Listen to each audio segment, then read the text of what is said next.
Welcome to episode 2 of Sip and Say. My guest here, Fabian. How you doing? We're here to talk about what it's like to live in Europe. We both live in Europe for our respective reasons. As you all may know, I played basketball in Portugal on an island. Fabian, can you tell us what you did in Europe and what your experience was like? Yeah, so I was in Bristol, England, and it was a great time. Right. I was getting my master's whilst I was there, also playing football, which was amazing there. And it was just a great opportunity and just got to experience a lot of different things. So you mentioned you're getting your master's and you play football. Can you talk about academics first? What is the academics like comparatively to the United States and how we do our system? It's a whole lot different from terminology, words that they say and stuff like that, just from how the grading structure is there. It's called marks that are there. 50 is a marginal pass, and here we think 50, well, you failed, blase, is 50. Is a pass. Right, but it's so different because I believe it's a 70 is called a merit, which is great. That is, you did a great job on the paper. That's failing in the United States. I know, exactly. Right? Okay. And it goes up to 100. You can get a 100, so it's 50 to 100 that you can get lower than that as well, but goes up to 100. But a professor of mine said that, and she was there for 18 years at UWI, and she said that. Wait, what is UWI?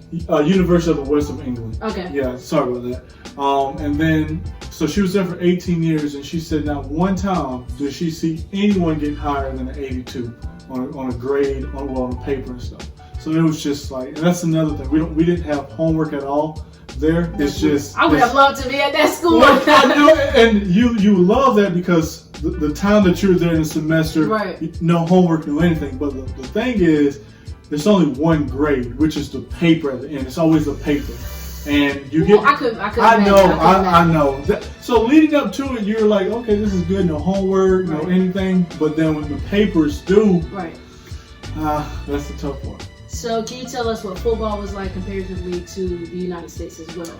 Football was a lot different. Right. One, because soccer reigns supreme over there. Also, and soccer is football. It's football, right? Okay. So, and in England, if you say football, they're going to assume you're talking about soccer. You have to say American football. Right. So a lot of times I'm having a conversation. Yeah, I play football, and they're like, "Oh, what position you play?" And I'll say tight end. They're like, "Well, no, that's not. What are you talking about?" So what's tight end? Tight end is no, it's football, but they don't know it as football, Gotcha. right? Okay. Because our version of football is.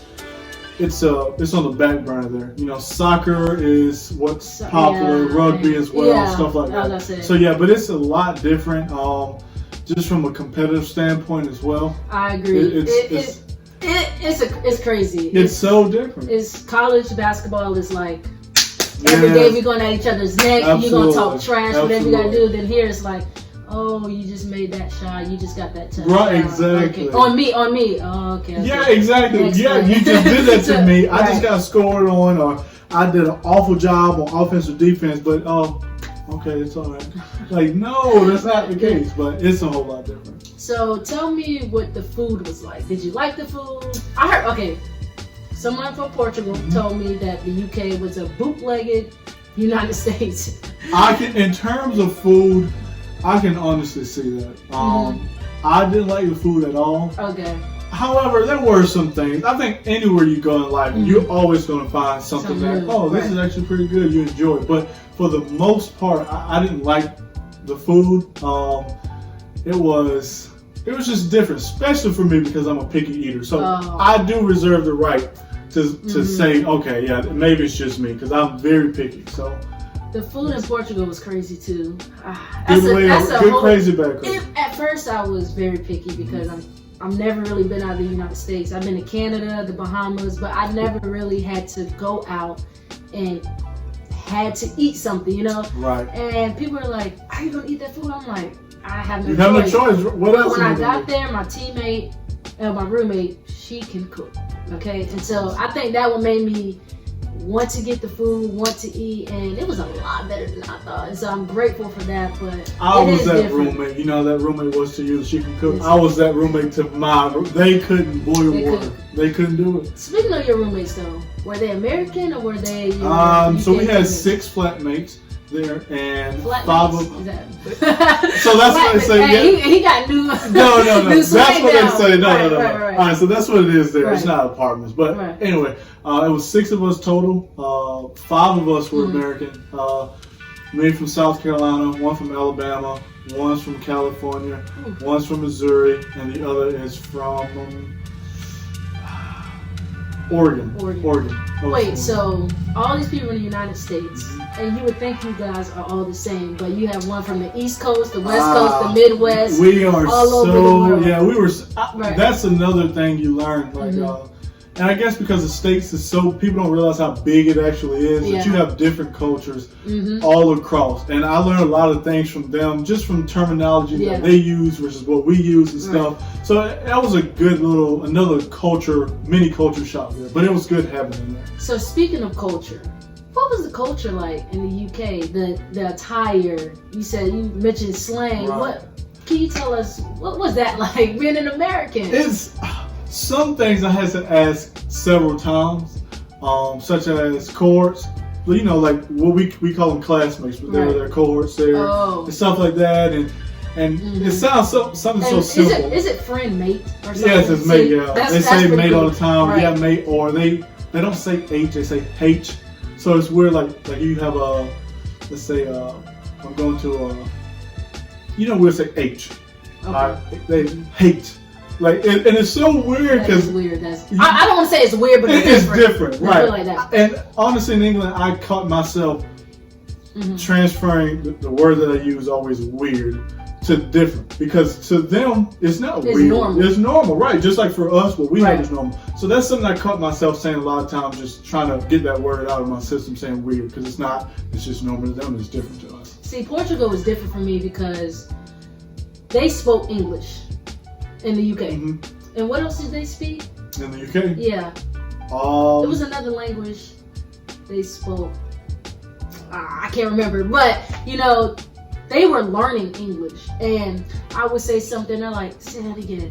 So I said it slower. They're like, some words they had no idea what it was. And I'm saying, man, this is going to be hard. I know. But to piggyback off that, I'm thinking they know Portuguese and English. Right. Why is it the United States? Why are we learning different things like that? I harp on that now since I was over there because, one at UE, a lot of our demographic at UE were, a lot of them were from different places. Right. Like our class had about 30, 35 master's course people in it.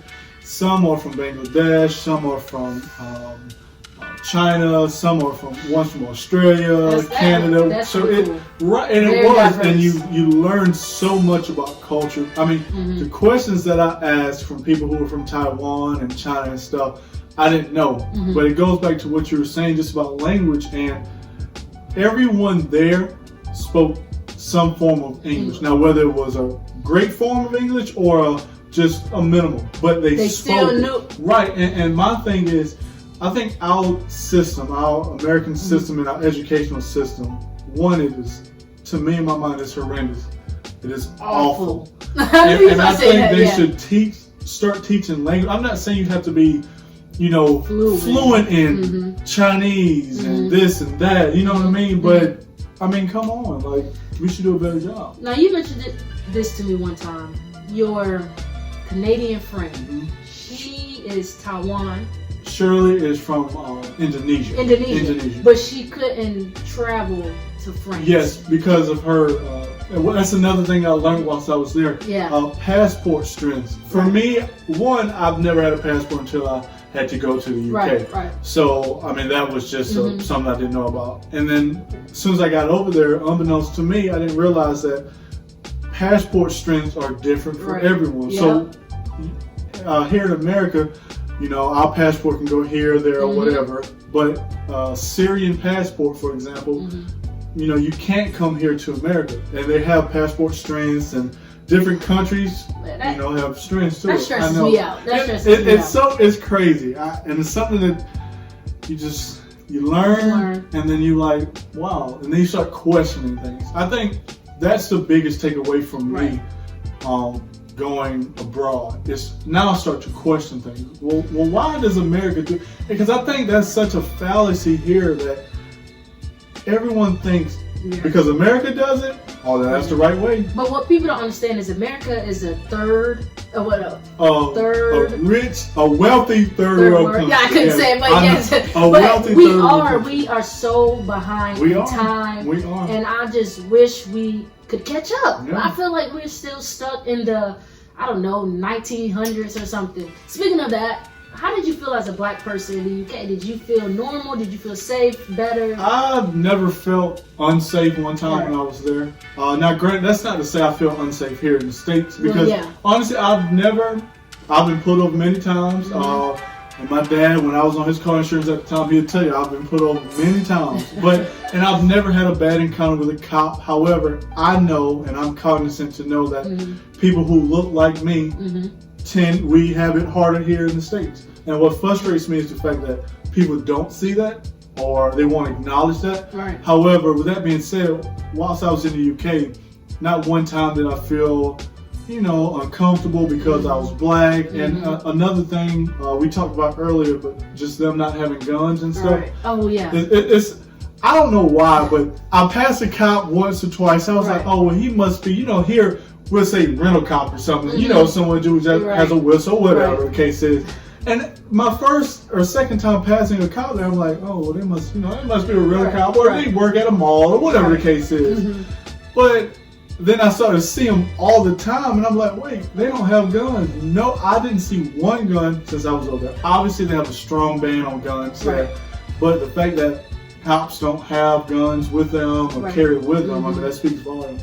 So do you think if the United States was to do that, would that be good or bad for us? I don't think that would happen in the States. Two, well, of course, I don't think so. But hypothetically speaking, imagine. I just think that, and it goes back to the American way of, it's in our Constitution, and it's in that, I mean, that's the biggest thing. As far, race, segregation was allowed, so stuff like that was but either way, I don't think that'll go over well. I don't think it'll ever work. So, what will work in the United States? I don't know. At this point, when you've lived in Europe, you was in the UK, I was in Portugal, and then you come back to the United States, you're like, what is going on with cops? I don't even know if I saw a cop in Portugal. I probably did, but I didn't know it was a cop. And I didn't see them much in England either. Right. Now, granted, I don't want people to think that, there's no racism there. There's no problem. Racism is everywhere. Right. And I think it's up to us, this generation, to change it. And then there'll be a trickle down effect, hopefully in the next generation. You know what I mean? But like you said, not one time did I feel uncomfortable. I didn't see anyone else who looked like me also feeling uncomfortable as well. So. Would you tell people to visit the UK? In a heartbeat. In a heartbeat? Not in a heartbeat. In a heartbeat. I love that place, honestly. I love the accent, honestly. I know, right? I know. It is. That's my favorite accent, honestly. And earlier, when I was there, they love a Southern accent in the States. Now, granted, a lot of people don't understand Southern accent. I don't have a Southern accent. I thought I didn't either. But you don't. I heard that a couple times. I'm like, come on, man. No, if you really listen to a cowboy, you would know what a Southern accent is. I hate to see you go to Texas or someplace like that, or even a country city here in South Carolina. I don't know. Are you going back to visit though? Hopefully, when the coronavirus is over. In November was our graduation, but we just got an email earlier today actually that said that it's going to be canceled. No. Yeah, so you can't. So it's not going to be. No, unfortunately. But I am going to go back. It's just a matter of when. I will go back.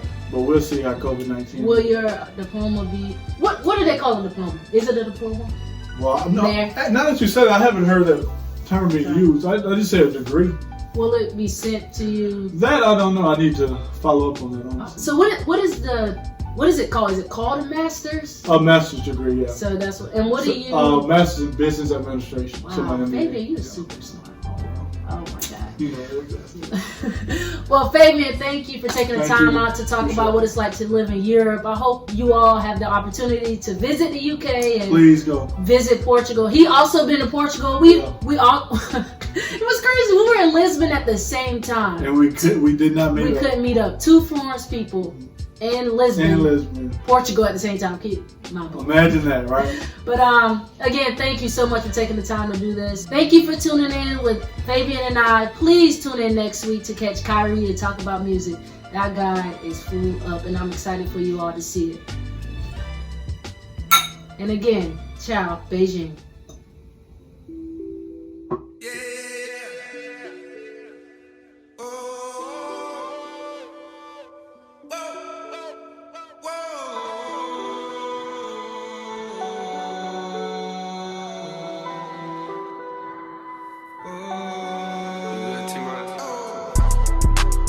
Meet me at the London. If you find time, we can run one. Talk about some things we can undo. You just in the pen, I can find you. 6'1" on the money, 9'2". You just say the word and I run through. 2 texts, no reply, that's when I knew. Yeah, circumnavigate the globe as the cash grows. Getting whack like you get the grass mowed. I'm talking slick when I'm with the big slime. If it hit your can never hit mine. In my DM, they electric slide. No catfishing, this is not a fish fry. You never switch sides on my dog. Catch a contact, hit your ride, go to Mars. Everybody say, how could you come about your face and say I ain't the hardest you'd have never heard? I left off like a rapper's dead and bird. A verse for me is like 11 birds. Just did the math, it's like $2,000 every word. I'm on the purge, I beat the church. I killed some this again and I walked away from it. Then I observed just how you curved and told the niggas that they gotta